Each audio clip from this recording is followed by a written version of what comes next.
evening, brothers and sisters. Welcome to another episode of the Black News Network. I want to talk to you today about something that we mostly fail to do in our society, and that is death, grief, and the afterlife. And how do we deal with these factors that we have to deal with eventually and make the changes necessary so we don't end up on the corner begging for money to put our loved ones to rest. It is such a arduous task to bury a loved one. It is something that we have to do, and it's something that we have failed too many times to do as we live and learn in our lives. One of the things that I want to do today is cover some of the hard to talk about subjects that we will eventually have to deal with one way or another, because we all will go meet our maker eventually. So today, I want to introduce to some and present to others our co-host and friend of mine, Mr. Claude Foster, who will join us now on a discussion about these topics. So far, our Black News Network has covered some of the topics that have been very, very difficult to discuss by our people. Today, hopefully, we'll make that a little bit easier for you. This is the Black News Network, the real voice of Black USA, broadcasting the news live from a Black perspective. I am Brother War Smith, bringing you the news with my co-host, Mr. Claude Foster, from Houston, hailing from other friends from some and partners to many. I'm trying to make up my own stuff here. Mr. Claude Foster, are you ready? Hi, hello, my brother. How's are you doing on this this winter January day? My lips are froze. Yeah, we starting out rough this morning, but we starting out either way you look at it. It's a beautiful day. We finally get it together. I picked the topic death, grief, and the afterlife. Oh, before I say that, we do not own the rights to the music, but we do own the rights to what we say. And these things that we talk about are sometimes not our personal opinions, but the way society reflects on these particular topics. And we want to be able to bring them to you and give you an idea of where we need to be going with these topics. So without further ado, let's go way to the gusto, Mr. Claude. Let's talk about death. Excuse me, because I got a little sinus thing going on. I can take my allergy med. Death is something we can't get around. And we've all probably experienced it at one time or another, where we attended a funeral, we participated in a funeral, we lost a loved one.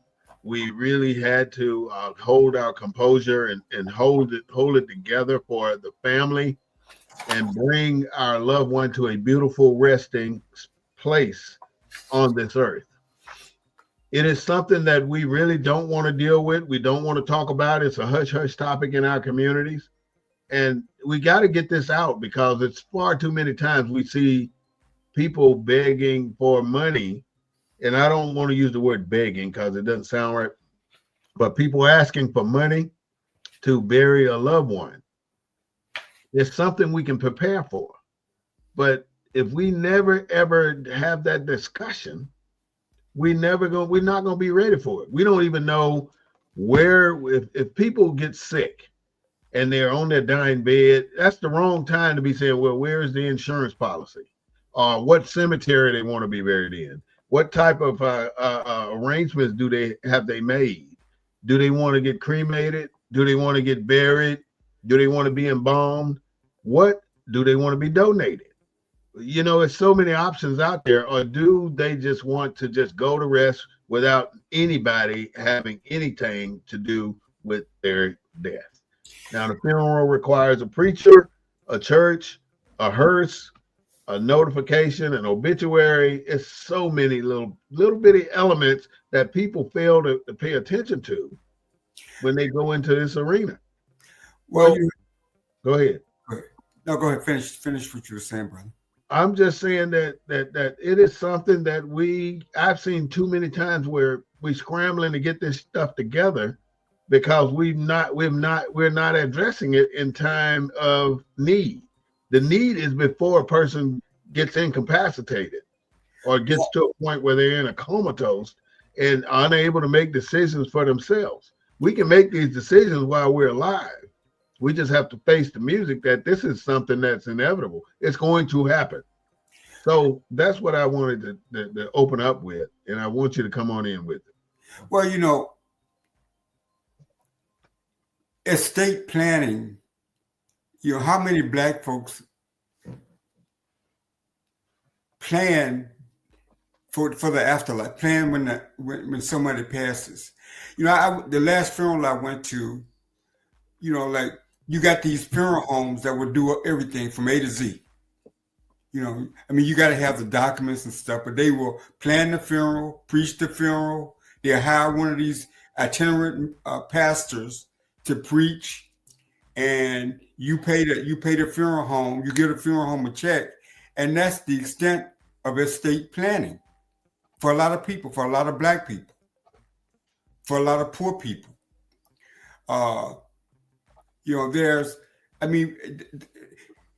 First of all, I just think that Black people, when it comes to estate planning, how often do you hear that term? We got a lot of nonprofits in our communities. We got a lot of organizations. But when was the last time you heard a group having a meeting to talk about it? Estate planning, or wills, and that kind of stuff. From a political standpoint, from our own existence, we tend to focus on the boogeyman. What's the boogeyman? Race. The boogeyman is race. Uh-huh. That's the boogeyman. Because our politicians, our liberal politicians, they believe in, just like Obama, they believe in the construct of this country. That if given the liberal ideas of America, the thing that makes America America, Black liberal politicians believe in that same thing. So if you don't do something, that's on you. But we don't. Our churches don't really talk about estate planning. I went to one of the biggest churches in Houston, and I never went to a class on estate planning. There are so many responses to the death of a loved one. Like there's hundreds of responses to the death of a loved one, and so trying to do all that work after somebody dies, when your brain is just unraveling with so many thoughts and emotions and stuff. Emotions is hard to do. But I just think that we got to do a better job. Well, one thing, when you look at the disparities in healthcare, in health, and what's the typical insurance policy that a Black person carries? Probably $15,000, enough to bury him and maybe have a few dollars left over. And that ain't just poor Blacks either. So I think we talked about insurance in a previous show. Mm-hmm. But when it comes to estate planning and all that goes in, all the documents and everything that you should have, your financial stuff, your banking stuff.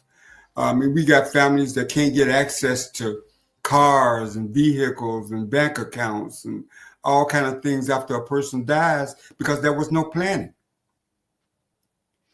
And it goes to the state to decide, when you don't have anything on file, to execute your estate. It basically does. If you don't have anything in writing, if you hadn't written down your intentions, if you hadn't made arrangements, if you don't have power of attorney and all these kind of legal documents and stuff,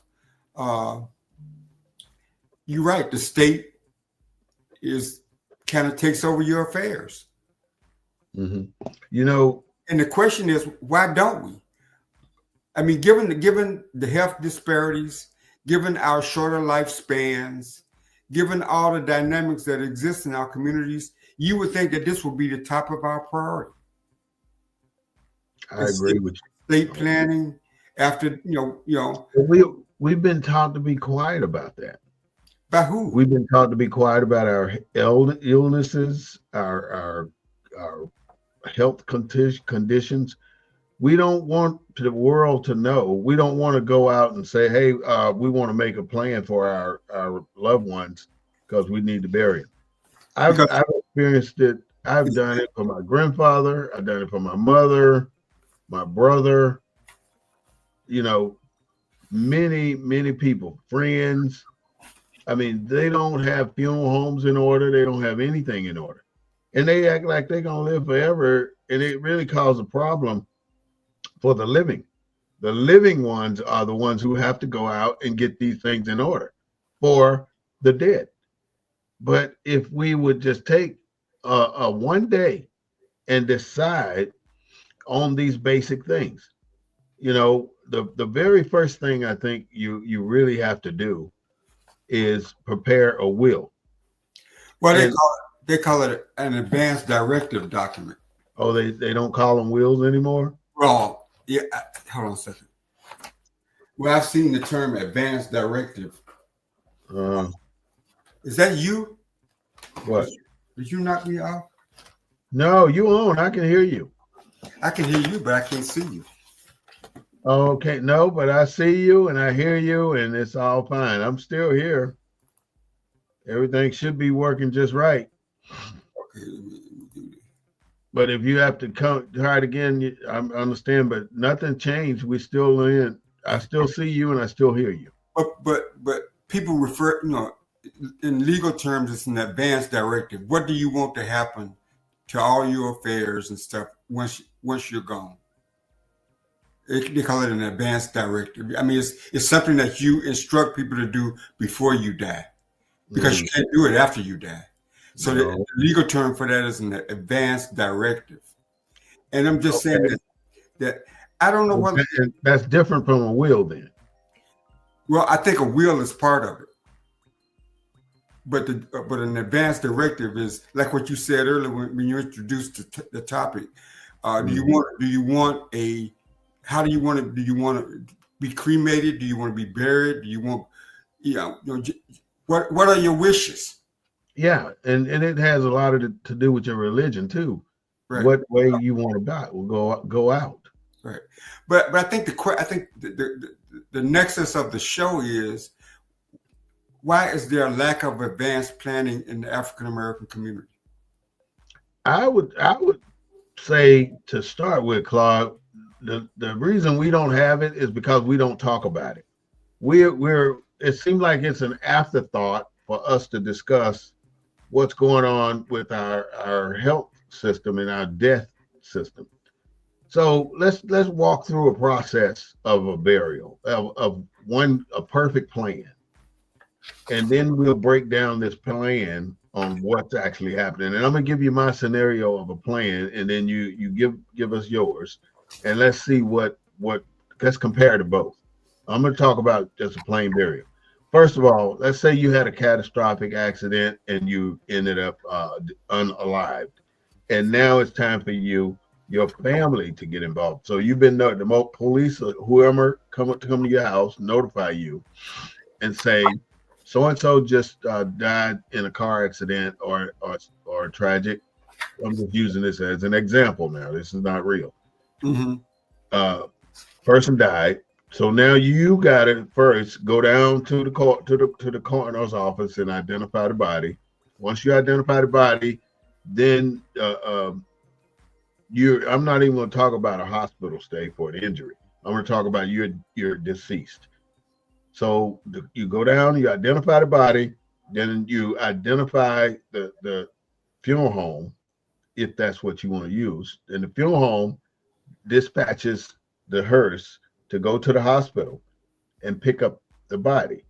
And the only way they can do that is you've told the hospital that this is the funeral home that will be contacting you to pick up our loved one. So the funeral home retrieves the body, and takes it back to the funeral home. And you at that time, they put the body in a holding position where you have to come down to the funeral home in a meeting, official business meeting format, and you sit down with the mortician, the hospital director, and at that point in time, you decide from the start. All right, you have a loved one here. How are you going to pay for it? That's the first thing they want to know. How are you going to pay for it? So you produce your insurance policy. And if you have an insurance policy for $15,000, that funeral director's objective is to spend $15,000. So now that once you've identified that you do have an insurance policy, then everything can flow.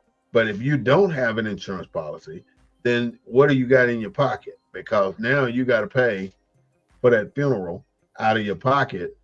And so now you can be a little more conservative with that director, even without an insurance policy. But if you got an insurance policy, his objective is to get that entire insurance policy. So you start with the individual. Do you want the individual embalmed? Now, embalming is a choice in Texas. From the last time I think I understood, you can decide to be embalmed or not get embalmed. If you're not going to get embalmed, you have to be placed in the ground quite fast.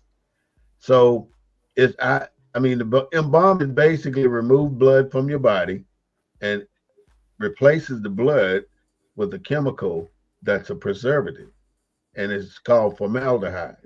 And that formaldehyde preserves the structure of the cells in the body, so you can last a lot longer in your deceased state once they put you in your coffin and in the ground. So now you've decided that you want to get embalmed.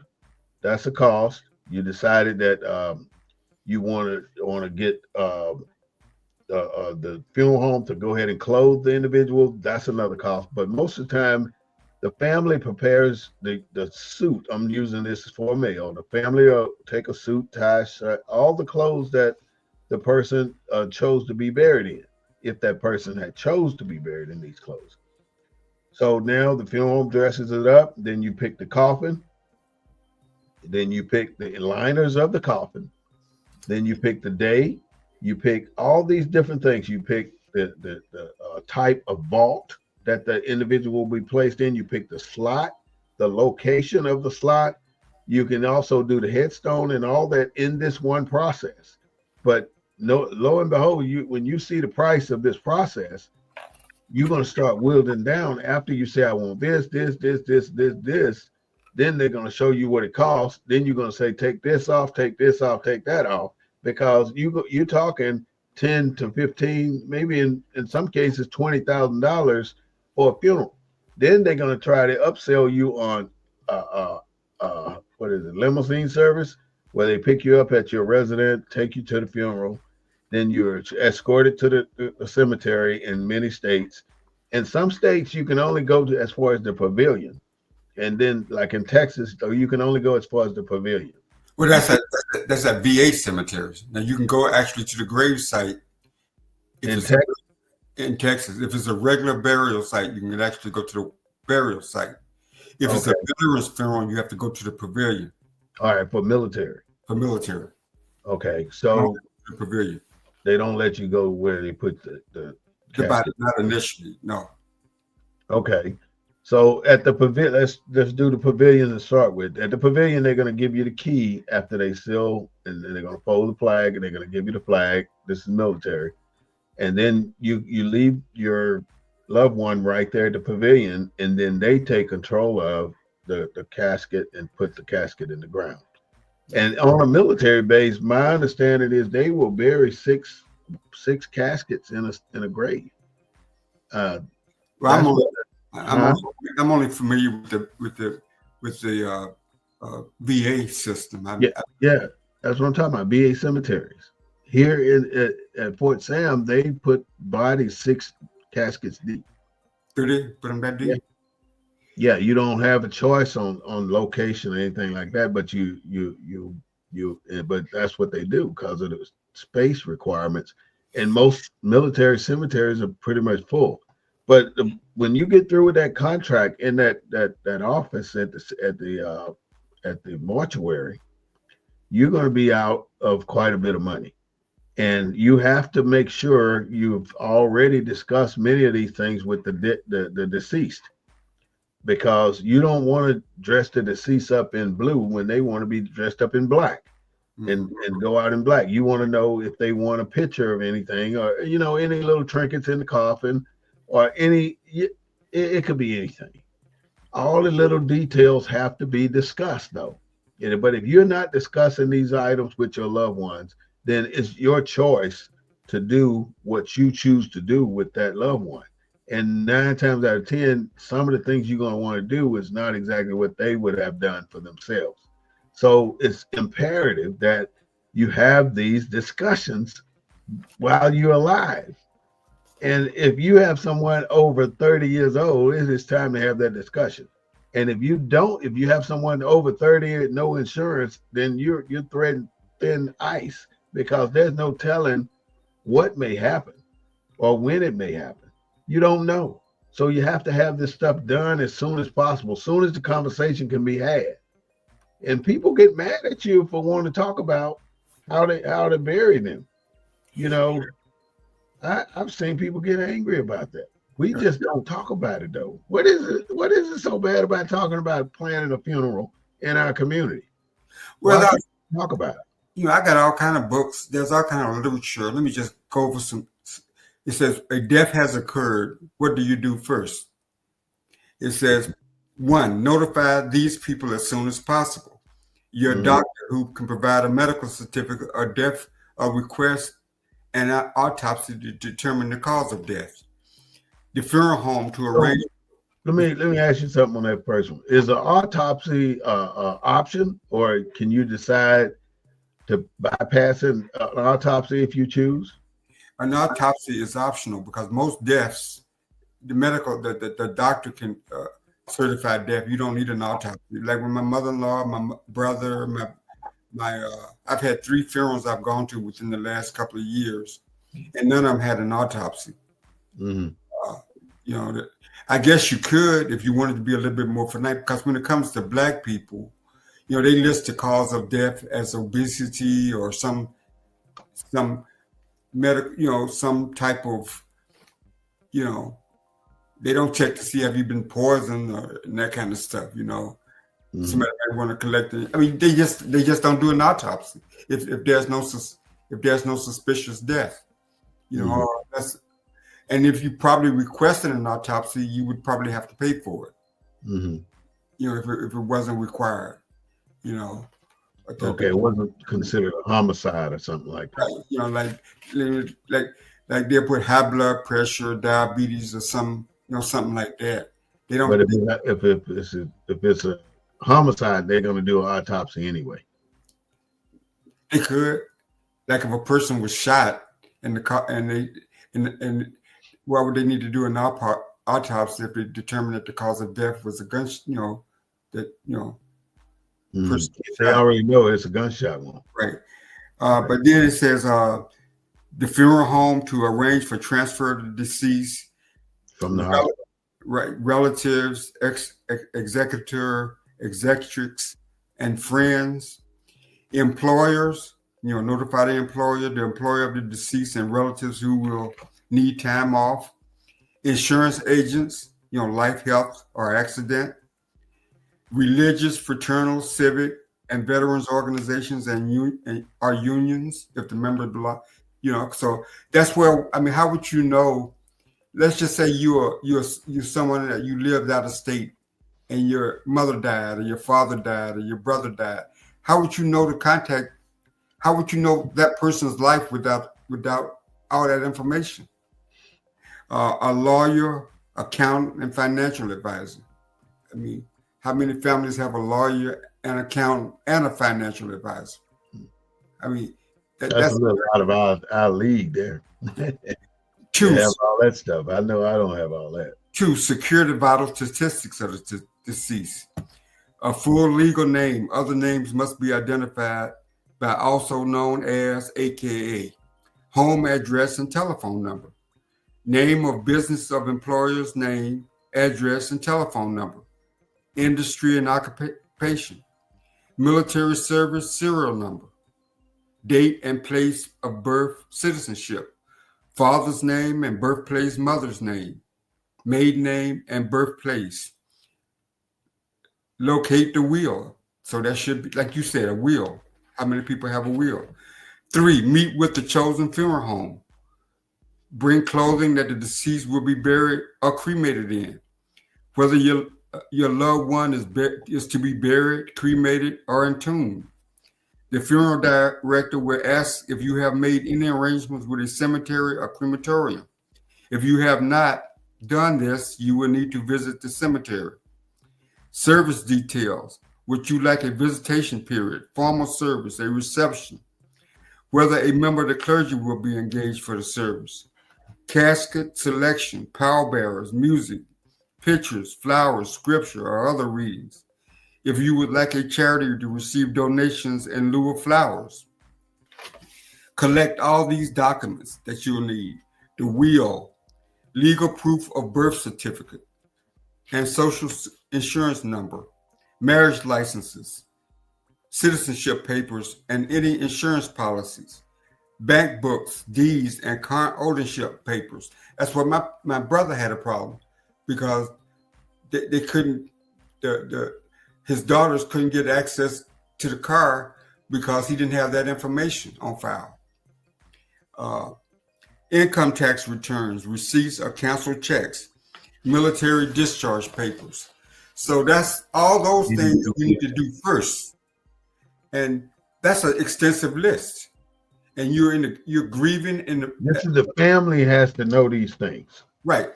And the family, and I'm saying that I know I get books like this. This is an older one, End of Life Planning Guide. So there's information out there for our listeners. And so if you go to many of these books are at funeral homes. So families, even before death, can go to any funeral home and they'll have this information available. They have veterans planning guides. That's a whole nother type of situation when it comes to the death of a veteran is a little bit differently than just the death of a civilian. And then you can get books about grief. And this is a course that my wife took, Your Journey from Mourning to Joy. So there's a lot, you're dealing with a lot of emotions when it comes to a death. And that is the wrong time to be trying to organize plan a funeral. Right. It's when you're emotionally strapped, especially if they're trying to figure out what the insurance policies are, trying to figure out what to call. Now, the good thing about insurance, a lot of insurance companies, you can call one individual, they'll come out to your house and they'll do all that for you. That's what we did with my mother-in-law. These funeral homes, he represented multiple funeral homes, but he comes to your house and the funeral home's paying, but he comes to your house, takes care of everything, makes all the arrangements, because to coordinate a death, or end of life, from the death to the grave, it's a lot of work. It's a lot of work. And people are just thrust into that position. Right. They just to bury someone based on their position in that family. Whether it's a spouse, whether it's a child, it's normally a spouse, the living spouse, or the children of the spouse. And you don't want to be looking for paperwork on a person when it's that in that zone, because you really don't have time to be ramshacking through everything that they had in the house. And a lot of times they've been people have not paid attention to what's going on in that individual's life if it's a death that's unexpected or unthought about and unplanned. Well, and even before death, we got a lot of seniors that are disabled. They didn't do it. Yeah, they didn't have a conversation. Right. Never had that conversation. So it is, and I don't see our institutions, and maybe I just haven't been attuned to it, but I don't see that this type of planning as part of our community outreach. Right. Even with Black veterans, it's a misconception that the military is going to bury you, and you got to come. They're not going to do that for you.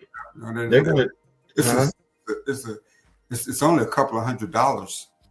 Yep. They think that's all you get. They're not buying your coffin. They're not paying for your funeral and your limo services. It's all you getting, like he just said, is a couple $100 from the VA. Now, but the good thing is the information is out there. Like I told you, the information is there, and these books are free. And that's the problem. Nobody nobody even thinks about going to get this stuff until it's at the D-Day. It's that time. That's where the problem is. We don't want to confront it until we have to. We're made to confront a death in its reality. Even though, like you said, those books are available right now, free. Mm-hmm. And we don't have that. We don't go for that knowledge until it's time to execute. When the last time you visited a funeral home other than when somebody died? Well, I usually go and see some people in the funeral home services. Yeah, I know every funeral home in San Antonio, damn it. So you just go by there? I just made it. I kind of like what they do. How did you? I'm interested. How did I get to do that? Why is that your interest? I mean, how did you get to that?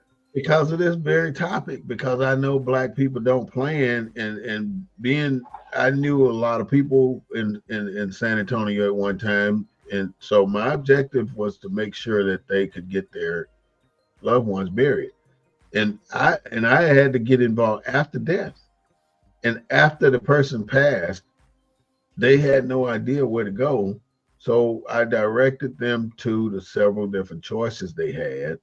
And I spoke with the funeral home. I spoke with them. Even the pickup is the hardest part, because if you haven't made any plans whatsoever, you got to decide it quickly what funeral home you're going to take your loved one to, because the hospital will hold your deceased loved one for 30 days.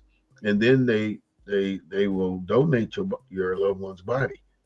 That's what they do when you don't make that arrangement with a funeral home.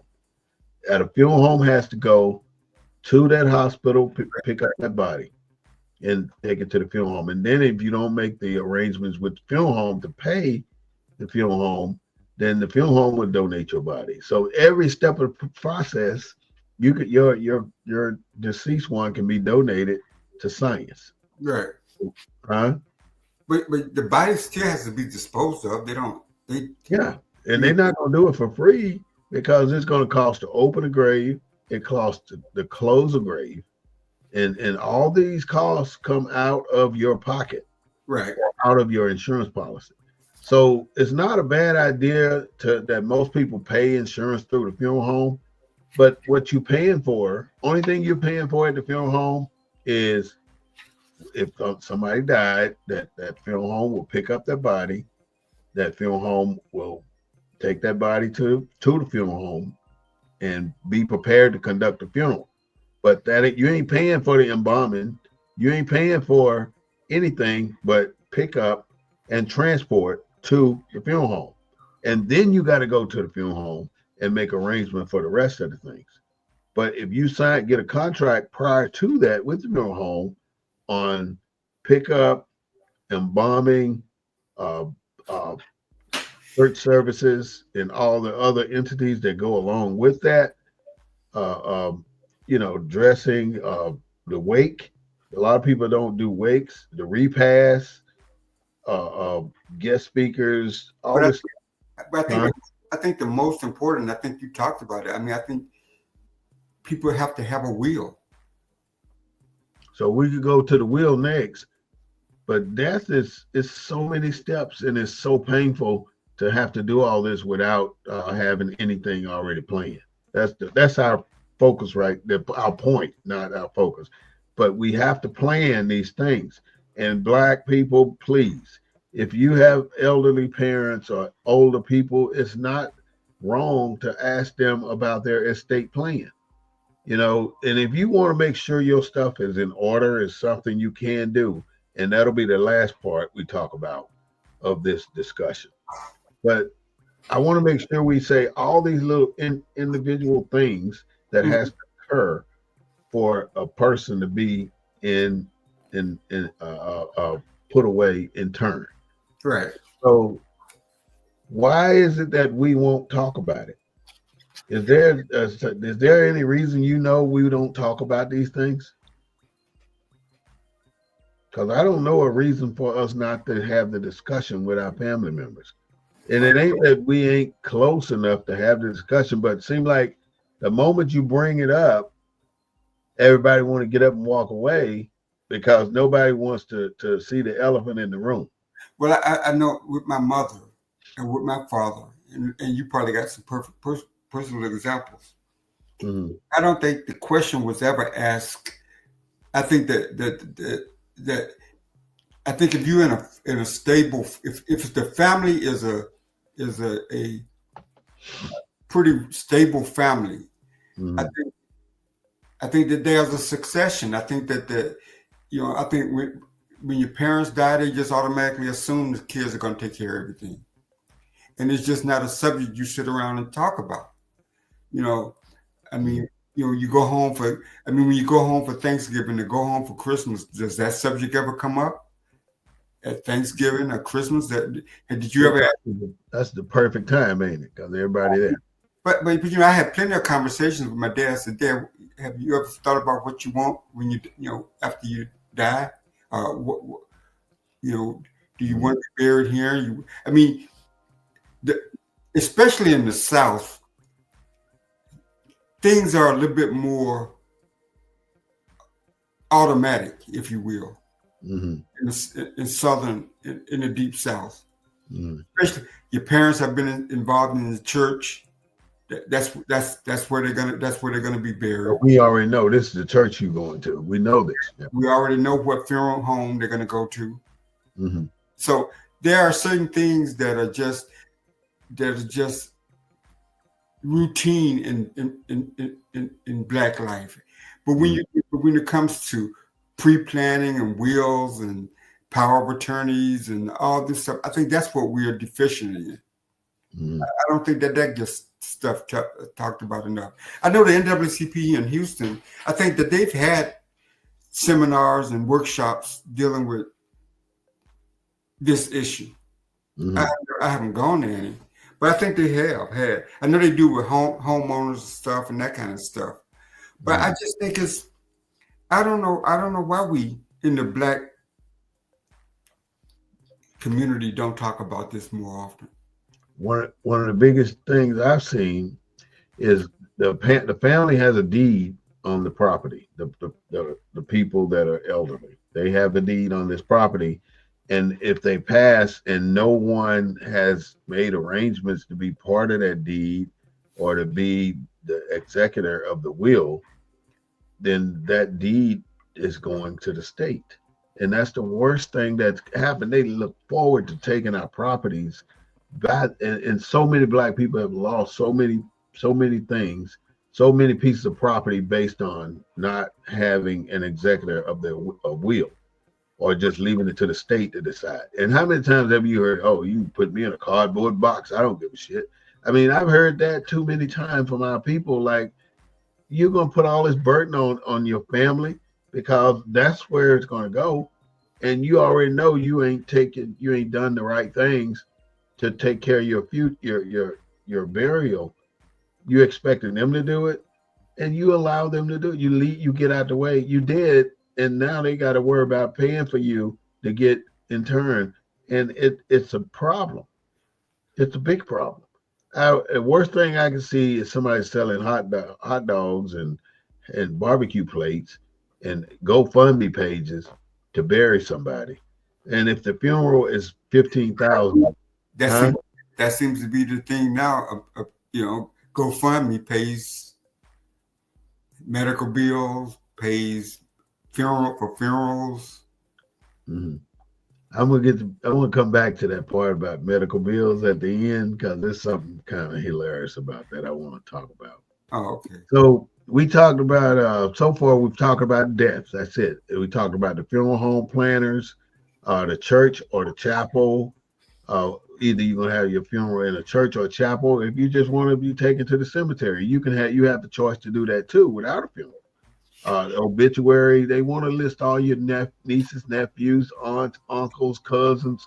Everybody want to get listed in the obituary, right. But nobody want to pay that $400 or $500 tab on the obituary because the obituary ain't cheap unless you got a small town and you got somebody in the community that does them for $50 or $100, and they're normally not that expensive that way. But if you're getting them done at a printing press plant or something, they run $400 or $500 depending on what type of obituary you want. If you want a full page, full size, it's gonna cost, and that's a cost that most people don't think about. It's a big cost. So the limos, if you want one limo or two, the funeral home is gonna try to put you in two, and if they put you in two, you're paying the cost for two. The funeral home want to put you in with 6 escorts, police escorts on motorcycles. You paying for 6 escorts on motorcycles. That's hundreds and hundreds of dollars. You paying for the preacher. You paying for the choir. You paying for the church.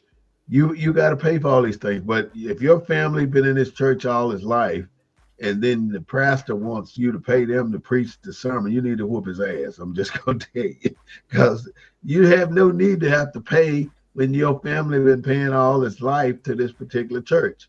And they should provide that service for you. But a lot of times they're expecting some type of money. We talk about wills and trust funds. Mm-hmm. Not trust funds, but putting your properties in a trust. It costs probably, I think the cheapest one I saw was $199 through a lawyer office. I think it was either Rocket Mortgage or something, to put your estate in a trust.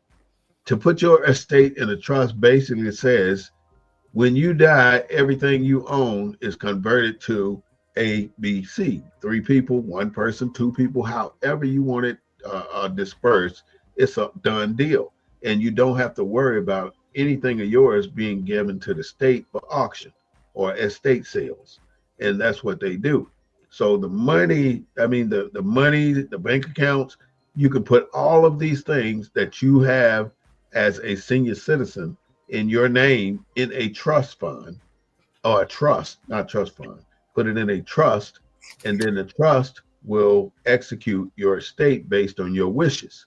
But if you are not, you got all these assets in one place, you got all these properties, you got all these cars, you got all these bank accounts, but none of these are connected to anybody or anything but you, then you're going to lose all that stuff to the state, and your family will suffer behind it because they're struggling to get money to bury you, but they can't access none of your money to bury you.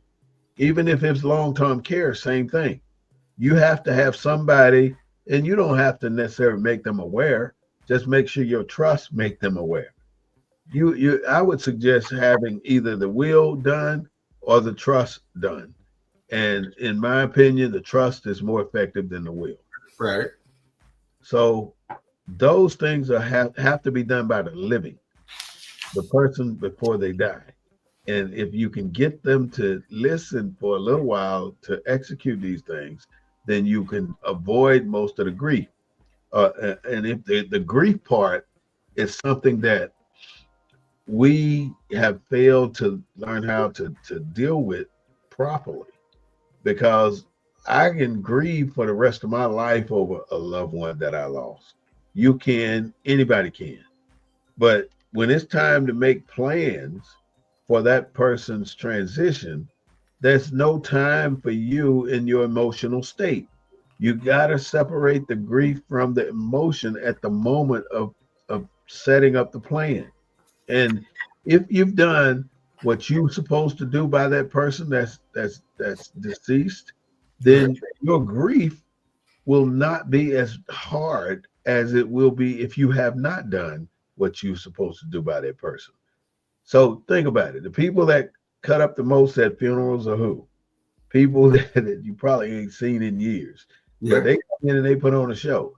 And the worst thing about it, before that, when that person is on a dying bed and about to die, that some families like to fight over bullshit.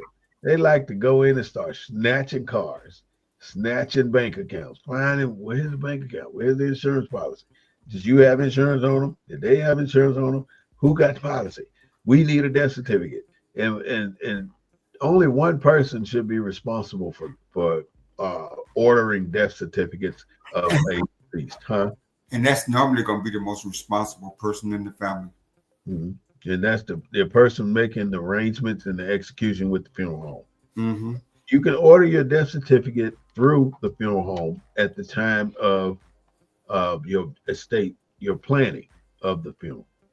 That's part of the order, and they charge you for that too. And you can order as many copies as you want, but you got to realize that the only time that a person can get a copy or would want a copy desperately is if they have an insurance policy, because if you don't have an insurance policy, you're not worried about a death certificate. The only way you're going to get the insurance policy is with the death certificate and the policy, of course. Many people in the South will have an insurance policy, and if a person is sickly or a person is passed away, then they take the insurance policy to the funeral home and say, hey, we got this policy. Let's make the arrangements based on this policy, and then let's go forward from there. And you're grieving, so the insurance guy sees that you got this $10,000 policy. Your funeral is $10,000. You just I don't know. I mean, you can. I mean, I think my mother-in-law's funeral was, like I said, I think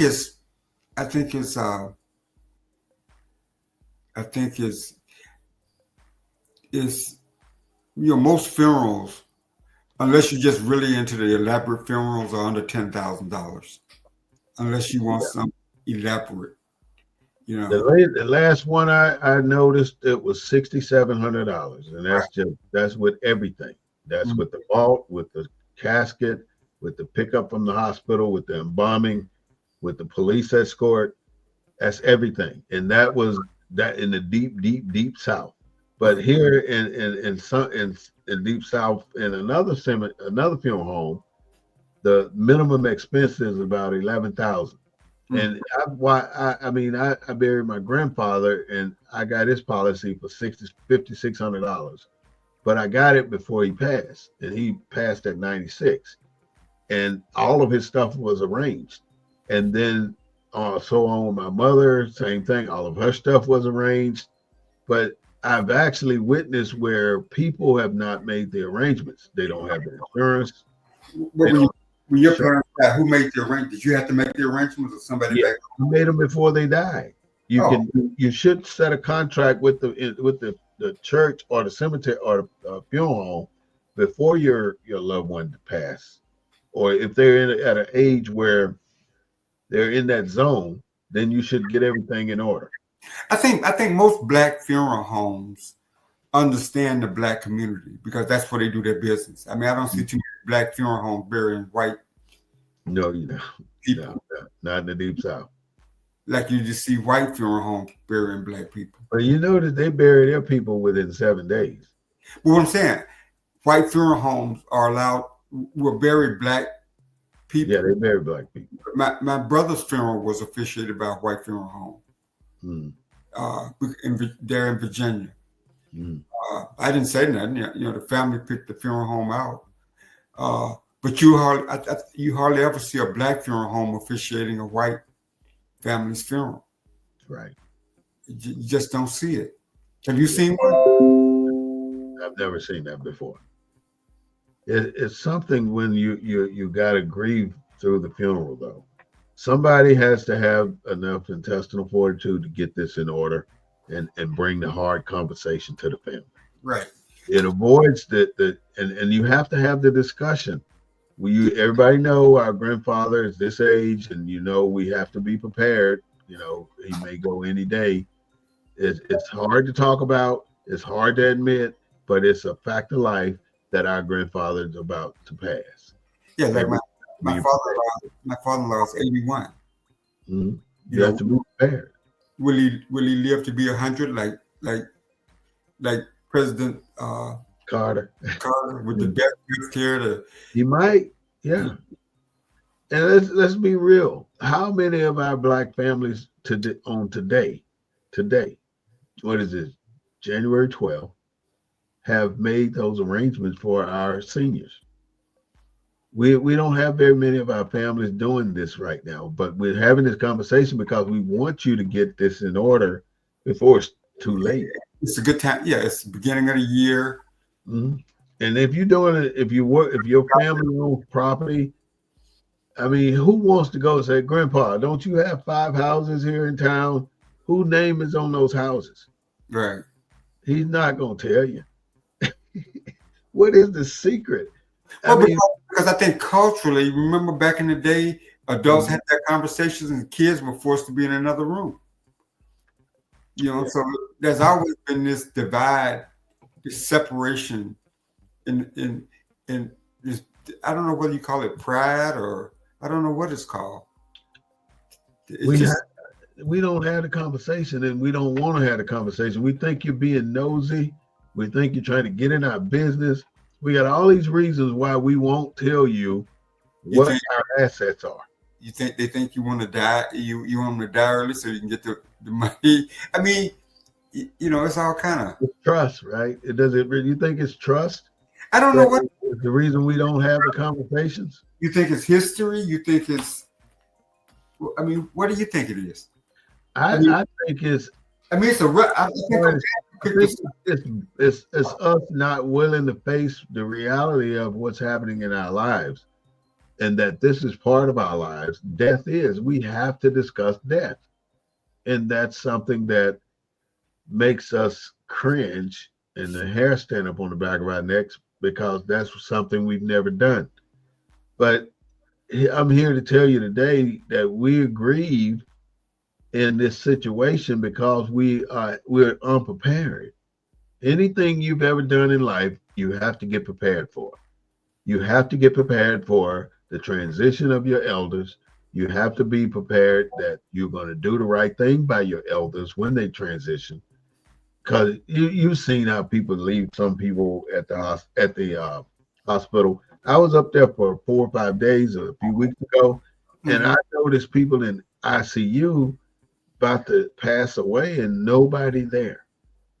You know, and these some black folks, mostly white people though.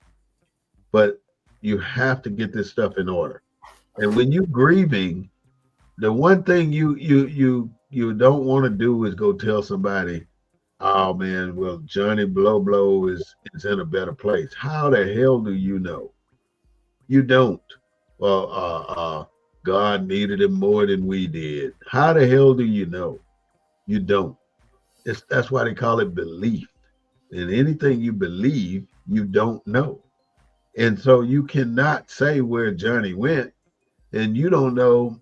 Well, you said that he's especially if he was in pain or suffering with cancer or something, death would be a better place.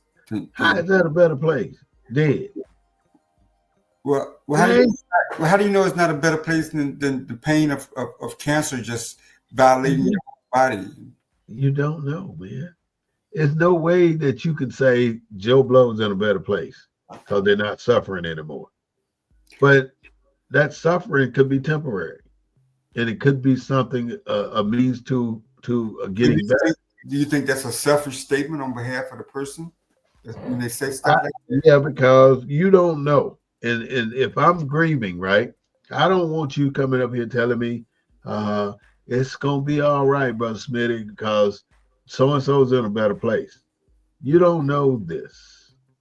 So don't console me with a better place. Don't console me with God needed him more than I did, because you don't know what my needs were.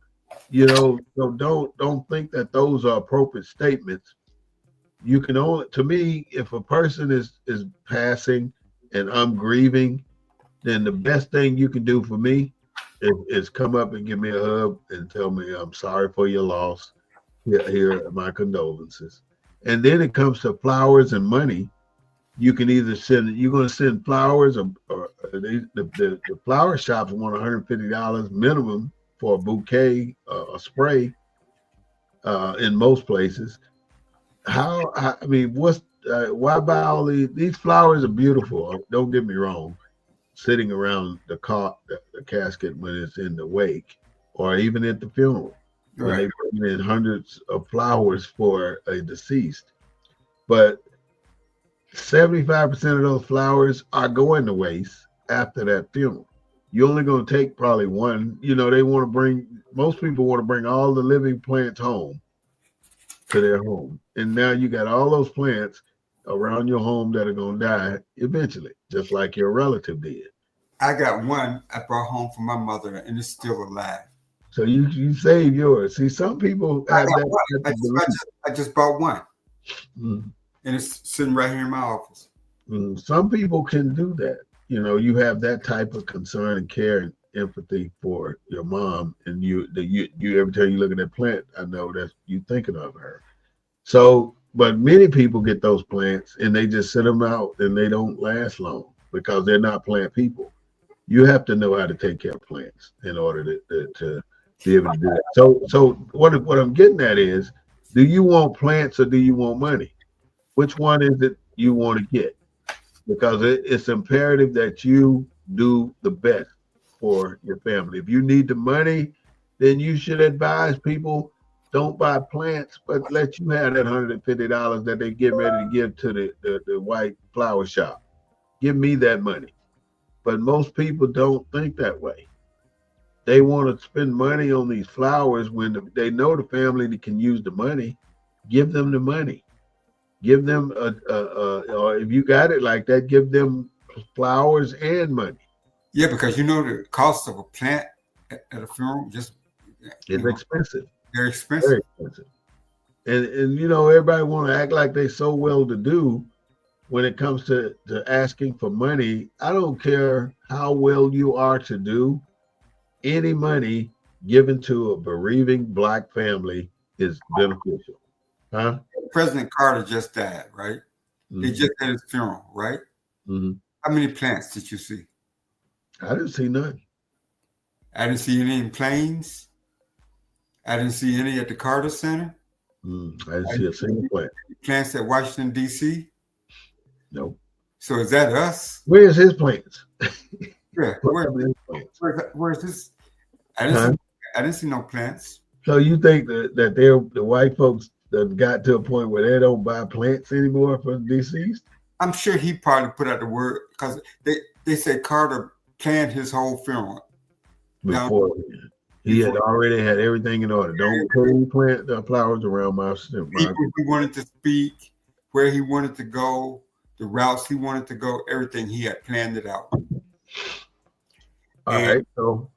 So he probably had the contributions in lieu of plants, send contributions to the Carter Center. You know, that kind of stuff. Okay. And that's another thing you could do. You could say, all right, I know I'm going to be passing here in the next 20 years. When I do make donations on my behalf to this charity, don't buy any flowers because I know they're not going to make it. So I'd rather you make donations in my name or in your name on behalf of me. Somebody, yeah. Yeah, you could do it that way. But not all the time you need to go buy a spray or a plant or even a token. Sometimes the family can use the money. Put it in an envelope and hand it to the because the average plant is $80 to $100 or more. Yeah, you paying to it. I paid $150. I think the biggest thing is if you're grieving, you don't want to be looking for a funeral for a insurance policy. You don't want everybody telling you they in a better place. You don't want everybody coming over, getting into your business. Didn't he own this? Can I get this? You don't want nobody saying what you gonna do with this or what you gonna do with that, because that's not the time. But everybody want to be first to do this, to ask for stuff. Have you witnessed how people magnetize toward the deceased estate and try and get things that they don't deserve and fight for things that they have not earned and fight people that put every effort in their entire life of sustaining this person, this elder person. And then they're the ones who get kicked to the curb like they don't know shit, they can't do shit. You ain't gonna make these arrangements for my daddy or my mama or people fighting it within families over somebody else's stuff. We can't grieve like that. We lose friendship with relatives during funerals. We have fights at the cemetery during funerals, fights at the church. We have people acting crazy as hell at the church over funerals. And it's all done because of what's left and who has access to what's left. Huh? My brother made me realize something, like he had all kind of awards, he was a command sergeant major. Mm-hmm. He had all kind of awards and medals and plaques and he was real active when he got out. And his kids had all that, when the funeral was over, like his coworkers or people from the military brought more plaques and stuff, right? Recognition and stuff. Mm-hmm. Resolutions and stuff that just went in the basement.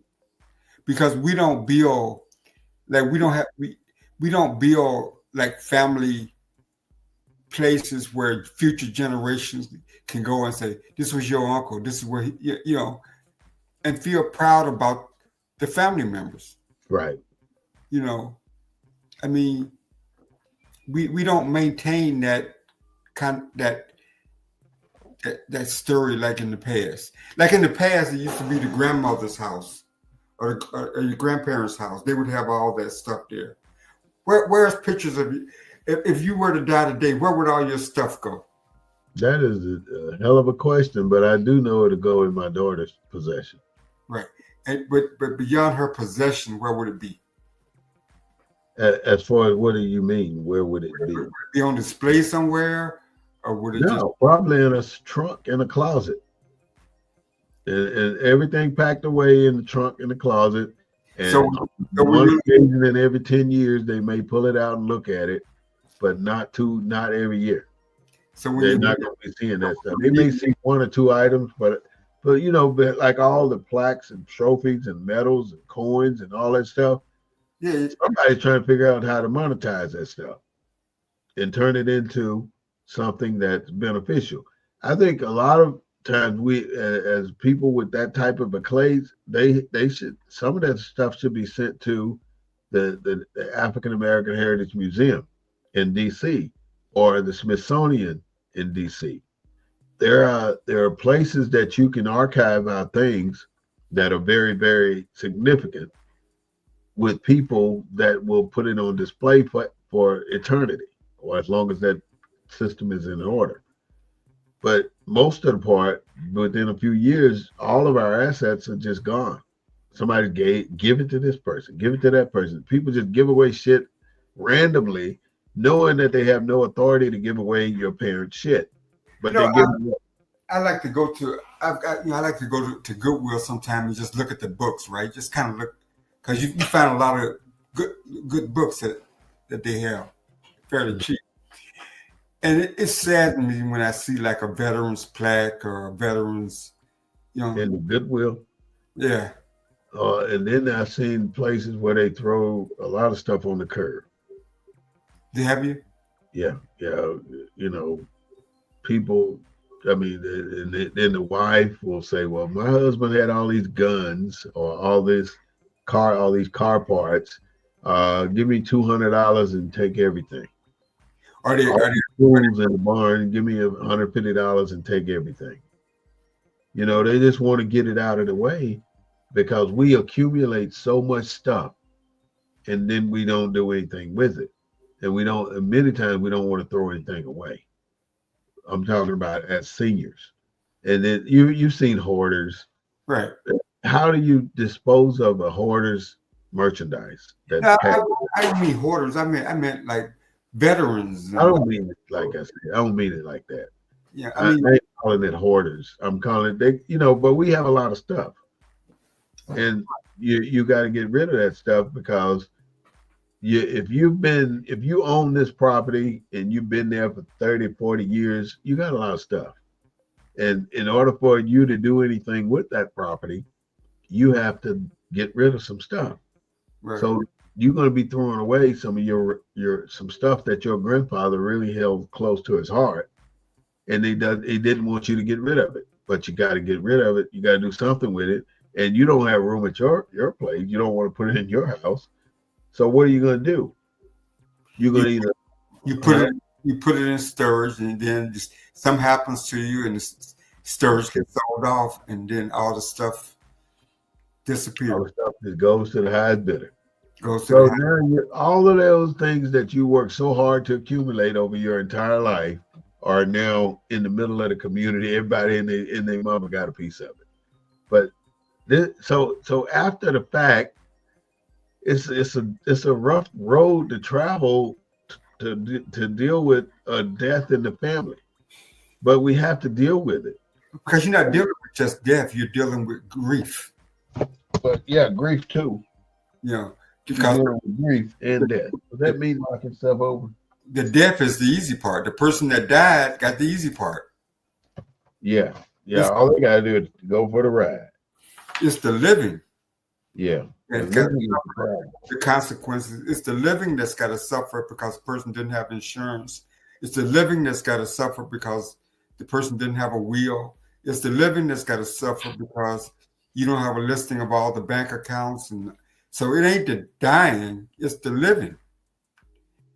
And The living that has to deal with everything. right.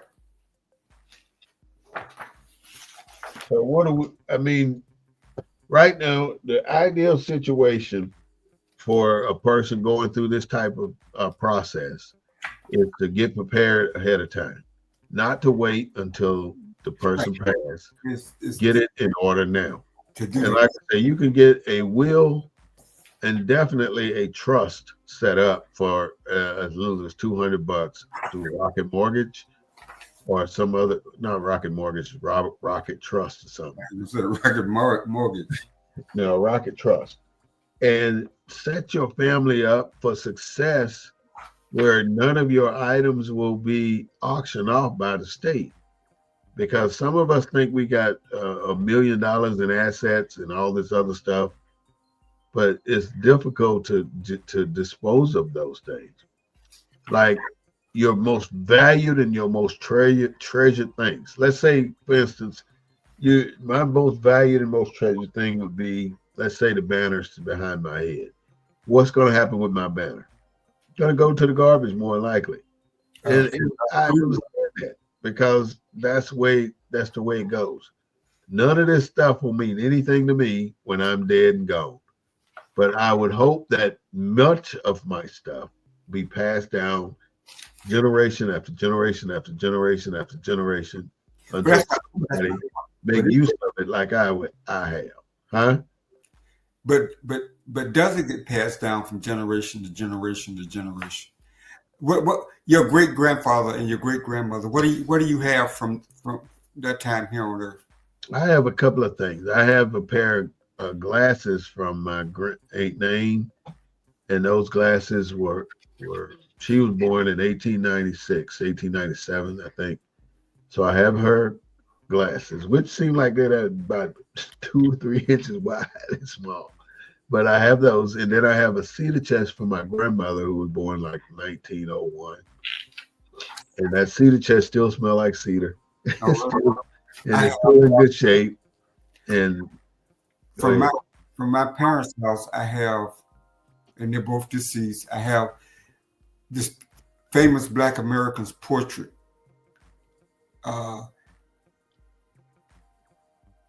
It was produced by, I think, Ebony or somebody. But it's a portrait, it's a wooden plaque, and it's got famous Black Americans. That's one thing I kept. And then the other thing I have is I got 1 volume of Compton Encyclopedia, because that's where my thirst for learning came from. That was social media back then. So what color are those books? Beige.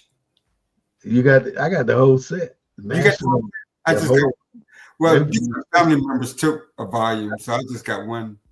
I was looking at them yesterday, and they were printed in '66, and those, and they got the whole set of those books. National, and You got the whole set? I got the whole set, man, and Oh. and it's the oldest thing in the house, I think. But I thought I was the only one who knew about Compton encyclopedias. no, I got, and then I got. Is that company still around? No, I doubt it. I doubt it. I got the standard American Standard and Red Books encyclopedias. I got a couple of sets. I got those. I got probably 2-3 sets of encyclopedias. That I ain't opened it in 20 years. Seem like they're so damn fragile. They were so old. The pages have changed colors. Right. It's some old books, and I really thought that whole set was one of the first sets my mother had, and I still keep them right where nothing can happen to those books. Those will be passed on. I'm passing it on now. Families are so mobile, and even though you never use them, again, you don't need them, but it's something that they used or we used as children. oh yeah, constantly. That was our window to the world. Those encyclopedias. So, and then the other thing is the death dates of our ancestors. We really lose track of our ancestors all the time, because we don't keep up with the obituaries. My sister is an obituary fanatic. She keeps them all. She has over 500 obituaries. Everybody in my hometown that died, that's Black, she got the obituary.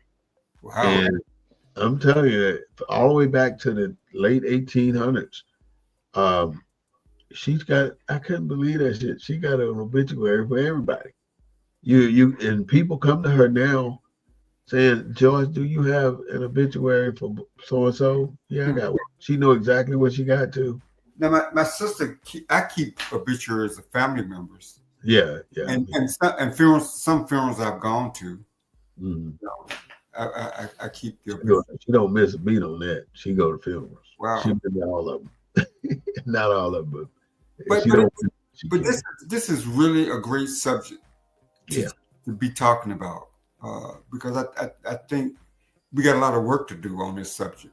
Well, a shitload of work. This could be a topic every week for the next 3-4 weeks, because if we could take death and talk about that over 3 or 4 series. Yeah. And then come in with grief 3 or 4 series, and then the afterlife 3 or 4 series. So as today we've discussed death, grief, and the afterlife, it's so much about it. I don't even know how I can break it down, but I wanted us to do a breakdown of what your overall thoughts are. Well, where you at with it. These books were stored in boxes, right? So I pull them out for this show. Mm. The ones you just showed us. What I just showed you. Can you go do a recap of your whole belief on the death, grief, and the afterlife, and show us those books again? And then we've been on a little over an hour, so we'll get ready to close. Okay, just a couple of books, like for those family members that are out there. There are veteran planning guides that you can get from any funeral home. Any credible funeral home has these documents, and it's spelled out from A to Z. If you have a veteran in the family. Is there a number to order one of those books? This one. Well, I don't promote this company, but this was produced by Dignity Memorial, and that's where I got this one from. And it's honoring those who served. It's not a Department of Defense document. It was from Dignity. You can go to dignitymemorial.com/veterans, and a number is 1-866-508-5834. And I'm sure that there are others out there. So I'm not promoting this company, but this is just one book that I have for because I am a veteran. And then this end of life planning guide, you can get this from any funeral home. This one's produced by a guide to home care, hospice, bereavement, and funeral planning services in your local area. And this is the Houston End of Life Planning Guide. And this is produced by the Texas Funeral Directors Association. So that's another good book to have. And this is guidelines at time of need. Guidelines have, and this was produced by a local funeral home, McCoy Funeral Home here in Houston. So these documents are available from the state, from local funeral homes. And then this was from Grief Share, Your Journey from Mourning to Joy. And can you move it over just a little bit? Can't see but a corner of it. This was from all right. Okay, Grief Share. Yeah, Grief Share. And this is a program that was put on by at the church. Okay. And on dealing with grief, and so there are plenty of materials out there. But it's one of those subjects that Black people don't talk about, or we don't discuss, or we don't.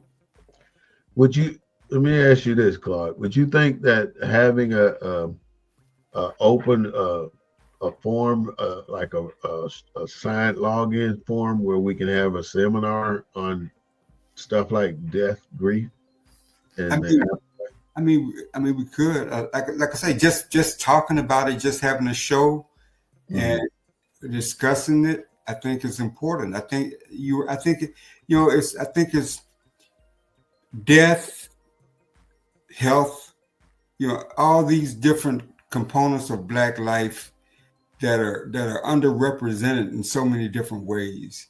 We got the least number of Black doctors. I think it's somewhere around only 7 to 10% of all the doctors are African American. Right. So there's just certain elements of our lives that we don't talk about, that we don't discuss, that we don't come to grips with. I think if we spend as much time talking about some of these subjects as we do about voting, I think that we'd have less trauma in our families. And it is hard to talk about death. I probably don't. Do you talk about it? Do you do a lot of planning with your family? My plan, I think I'm one, if it's a death coming around in my family, I'm the first one they call. Because see, like my sister is the first one they call. Like in the Foster family, my sister would be the first one that they call. Yeah, I've been called a lot. Why would they call you? Have you? My family think I'm crazy anyway. They think I'm ruthless, and I can deal with emotional situations without getting into an emotional situation. That's why, because I'm real reserved with my emotions. But obviously you've been the point man, so to speak, within your family in terms of and it's important that you cover all bases. And we've had every one of my relatives that we've had a transition with has been a smooth operation. And you've been a part of the process. And I think a lot of Black families have that point person, don't you think? Yeah, I do. That kind of. But it's more that don't have anybody, because we have so little structure in some of our impoverished families. When I say little structure, I don't mean bad people or anything. I mean that we're not discussing items like burial and funeral arrangements. People not valuing the life of people. We get angry.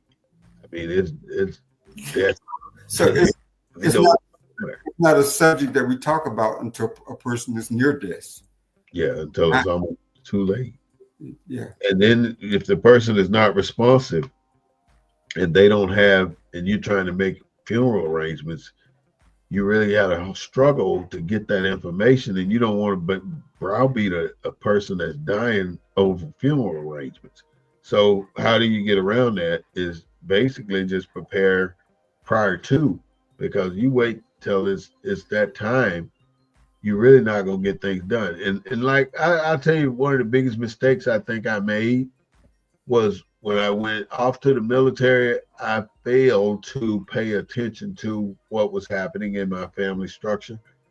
And when you fail to pay attention to what's happening in your family structure and people start to get old, there's a lot of abuse going on. There's a lot of embezzlement going on.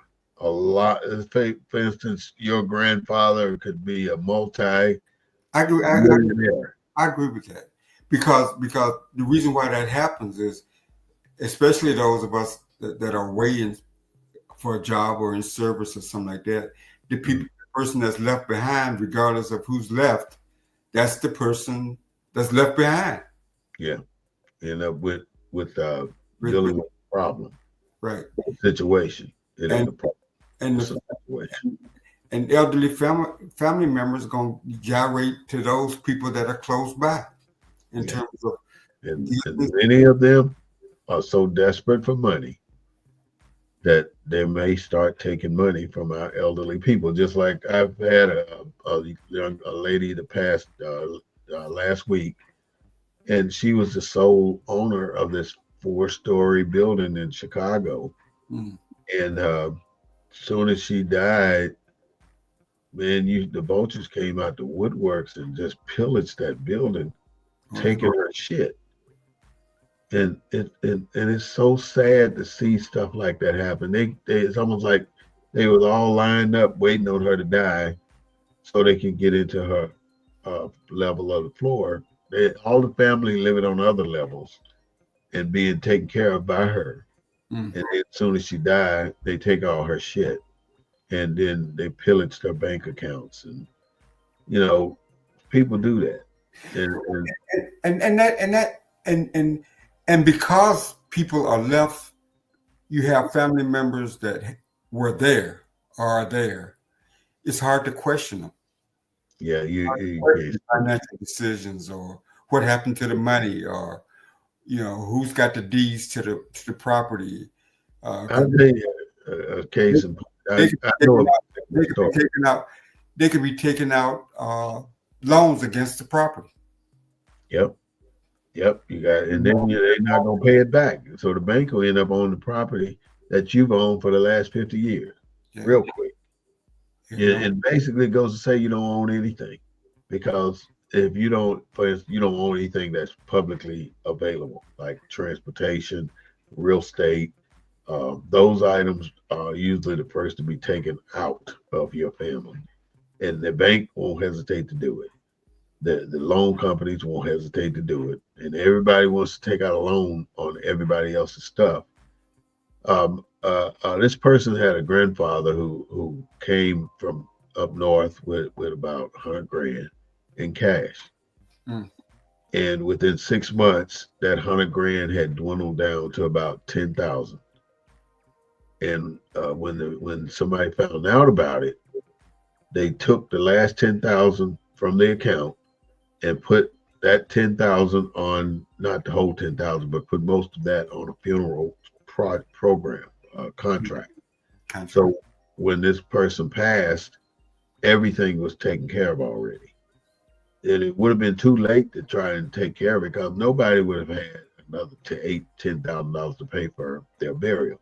What we didn't talk about already, Claude, is what they call it when they take you to the more, they put you in the urn. Cremation. Cremation is another option too. Funeral going to cost you, the cheapest funeral I saw was $6,800, but the cheapest cremation is only going to be about probably $900. Yeah, I've considered I've been considering that. Cremation. Yeah, it's cheap, but it's still expensive if you ain't got no money. So No, I've gone to enough funerals, and I've seen enough funerals converted into development that just you because seen what? You seen what? seen land that where people are buried on, Yeah. graves being moved, Yep. relocated, somebody of them bought the property, sold the property. They moved my grandmother's graveyard, grave. Yeah. And she had a metal fence post thing around her grave and a headstone, and they moved it in order to run a highway through there. And now we don't know where it's at. See, no clue. And then a friend of mine was telling me how the farmers knocked over all the headstones of this black cemetery, and so his tractor can have a place to turn around. Wow. Ain't that something? With no consequences. No, yeah, no. Who's going? Yeah. And they tell me that certain, I guess you have to look at the classification of land for schools and cemeteries. It's the same classification. I think it's I forget what they call it, but it's a certain title of land designated for those two items, and people have a tendency to encroach into those lands that black people have been awarded by the state and taking it by inch, and before you know it, they're all up on the gravestones and the buried bodies. There's so many places like that in America where it's been lost. Right. Our cemeteries. Our cemeteries too. But we should probably do another subject. I mean, this is Black History Month. It's a good month. I mean, we're coming up on Black. We're coming up on another one on. Well, I think we're coming up on our. I think these kind of subject matters don't get discussed enough, and so I applaud you for identifying this subject. So, what would you like to talk about next week? Same thing. We need to go deeper. Because cremation processes we have to talk about, and what happens after that, and and how that works. We also got to talk about how to do it. We should be talking about how to get the trust done. We should be showing samples of wills. I can pull both of those out and have that available for next week, where we can talk about trust and wills and death. That way we go deeper into this taking care of our seniors. Yeah. So with that, Claude, let me have your final statements, and then we'll call it a day, and we'll be back next week. Well, no, I just think this is a great subject. I think it's a subject that has a significant impact on the African American community. Right. And I applaud. I'm glad that we had an opportunity to discuss it. So I look forward to future discussions about, death, about planning, and this whole framework around what happens when we're no longer here. Okay. All right. So next week we'll go back into this particular subject, and I want to thank our co-host, Mr. Claude Foster, for coming to our show today and talking about his knowledge and thorough background in these arrangements. And we're going to take it to another level next week, similar to the same subject. If you're interested in learning more about wills and trust, please be here, because that will be part of the death topic next week. So thank you, Mr. Claude Foster, for your participation in our discussion today. And I look forward to us going into our next topic next week. Thank you so much. Thank you. Ladies and gentlemen, this is the Black News Network, the real voice of Black USA, broadcasting from a Black perspective. We do not own the rights to the music, but we do own the rights to what we say. We will be back next week at 3:30 p.m., bringing you another show that will give you some enlightenment about our lives as Black people functioning here in America. Thank you so much for watching the Black News Network. I am Warsmith Bey, your host for BNN 247. Please don't forget to subscribe to us on YouTube at BNN 247. Like us on Facebook. at BNN247, Twitter, BNN.247, X, BNN, I guess 247, or the Black News Network. Thank you so much for joining us. But don't forget, have a great day today and a better day tomorrow. This is Paul Smith signing off.